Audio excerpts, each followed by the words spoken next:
Embassy attack stokes fears about how fragile Balkan stability really is. Police block off the area around the U.S. Embassy building in Podgorica after a grenade attack on the facility, February 22, 2018. Share. See comments. Print.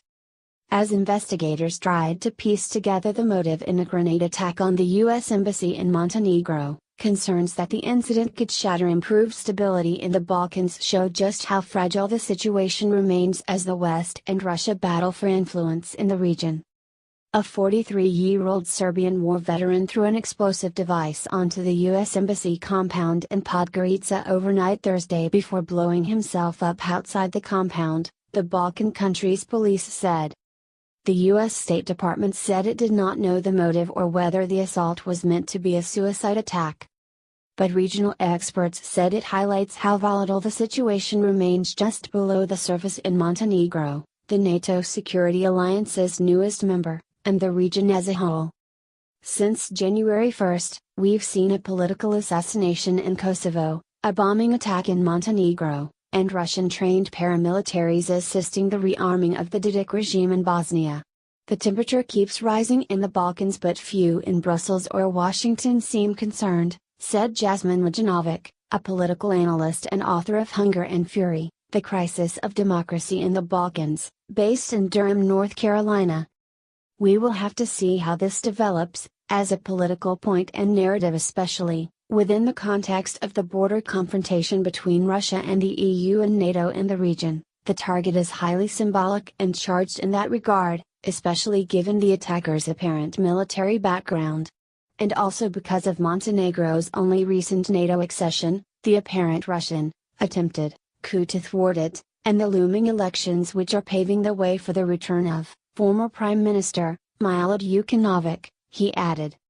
Although it's at the center of a historically volatile part of Europe, Montenegro split from Serbia in 2006 without the violence that accompanied similar moves by other republics in the former Yugoslavia, such as Bosnia-Herzegovina, Croatia, and Kosovo. Podgorica has recognized nearby Kosovo as a sovereign country, something Serbia has refused for a decade to do, yet it also has a sizable Russian population, attracted by its coastline and fair weather. Still, the Balkan nation of around 600,000 is in the process of tightening cooperation with Washington after becoming the newest NATO ally in June. Its access to the Adriatic makes it a strategic asset for the security alliance, but the move has irked the Kremlin, which is fighting to maintain influence in the region. People mill around the High Court in Podgorica ahead of the trial of suspects charged with being involved in a coup attempt in 2016. Montenegrin officials have accused several Serbian and Russian citizens of plotting a coup in 2016 parliamentary elections, claiming they plan to assassinate the prime minister and install a pro-Russian leadership to halt the NATO bid. Constant decline of democracy. The embassy incident also came while Russian Foreign Minister Sergei Lavrov was on a two-day visit to neighboring Serbia, which is juggling its close, warm ties with Moscow with an effort to join the European Union. The security situation in the Western Balkans did not worsen in the past years in terms of violence, firearms use, or stability in general. However, the region continues to be a volatile geopolitical arena, with different players involved, said Marika Jolie, a conflict, peace, and development consultant and a London-based member of the Balkans in Europe Policy Advisory Group. Issues such as corruption, money laundering, trafficking of drugs, people, and firearms continue to reinforce fragility and threaten stability. There is a trend of constant decline of democracy where the security continues to be an additional burden rather than part of a solution for this problem, showing clear disconnect, she added. Very short fuse. Even if it may no longer be the powder keg it once was, analysts warned, the Balkan region remains a crisis zone with a very short fuse. Kosovo, which celebrated a decade of independence earlier this month, is still deeply divided between its dominant majority ethnic Albanian population and its minority Serbs. The depth of that rift was seen in January with the assassination of a relatively moderate Serbian politician in the northern Kosovar city of Mitrovica and reactions that included Kosovo Prime Minister Ramush Haradinaj's suggestion of institutions beyond Kosovo. Mitrovica is a divided city, a front line in the extended standoff between Belgrade, which does not recognize Kosovo, and Pristina.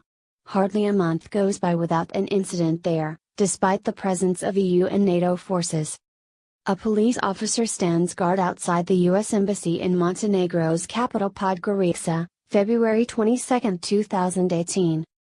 In Bosnia-Herzegovina, reports of paramilitary formations and news of major arms purchases by the Bosnian Serb police from neighboring Serbia have raised fears that the frozen Yugoslav civil war may be thawing. Meanwhile, Macedonia, which also has a sizable ethnic Albanian minority, last year almost descended into chaos when scores of demonstrators stormed parliament and attacked several lawmakers after an ethnic Albanian deputy was elected speaker, part of a 2-year political crisis that sparked 4 elections, none of which produced a stable government. To prevent political radicalization and ethnic polarization that could ignite armed conflicts, a more vigorous Western Balkan strategy led by Washington is urgently needed, according to Janusz Bugajski, a senior fellow at the Center for European Policy Analysis, CEPA, in Washington. Drift and delay in dealing with the Western Balkans can give a false sense of security. After years of relative peace and progress, a new crisis can erupt when ambitious nationalist politicians and foreign governments are intent on provoking armed conflicts to gain power or expand their influence, he added, saying it was too early to determine the impact of the Montenegro attack on politics.